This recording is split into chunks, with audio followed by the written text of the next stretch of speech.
Okay. Edinburgh Decentralization Index update. What is the update? I don't even know what's going on with that. So there's a lab at the University of Edinburgh. It has its own leadership. It has its own people, and graduate students and engineers and postdocs are working together on it. And at some point, they're going to publish the decentralization results, I think, for Bitcoin.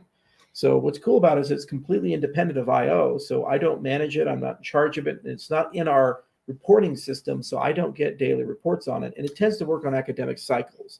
So if there's going to be an output, it's either going to be on a semester basis, like beginning, during, or towards the end of a semester, or it's going to be targeted towards a conference basis, okay. Of which case there are several prominent computer science conferences that publish crypto papers. So probably I'd expect, if I was guessing, that the first EDI measurement will be out during the summertime. And then what will happen is that the model will start gaining some traction, and then you'll start seeing a big expansion like the Cambridge Energy Index, where a lot more measurements occur, and then eventually it works its way through. Now, what I'd like to do once it's stabilized and people start really talking about it enough to criticize it, is eventually get a standards body to look into it, and like ANSI or ISO, and actually my personal favorite would be NIST.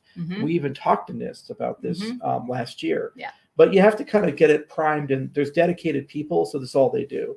And it's a really interesting academic question of how do you measure decentralization, but I do believe it will be. I'm so excited for this. Yeah. I really am. It's not a minor concern. It's like one of the biggest, most important questions. In fact, did you see the Arbitrum thing with, yeah, if like, you vote, but then I guess your vote doesn't count, you know? That's not really decentralized. But that's going to be really, really exciting, the EDI. And is it going to be based on Agalos's paper? Because he has a decentralized governance paper, and I think he goes through. He has an EDI paper. Oh, but he has 8 indices for what good governance is and good decentralized governance. So I assume he's going to take some of those features as well as criteria for measuring decentralization. But that's going to be so cool because once it's API'd into any blockchain, right, you're going to be able to actually measure in real time the anatomy of the blockchain and how decentralized it is according to those metrics, which will counteract any of these sort of arguments that, well, it's one indicia and measurement of, is it a security? Is it a commodity? Is it something else?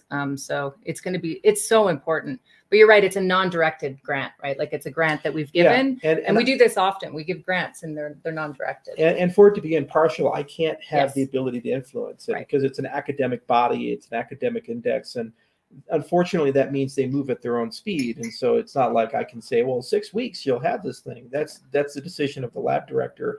But they're really excited about it. And I think it's something that benefits the entire industry as a whole. Absolutely.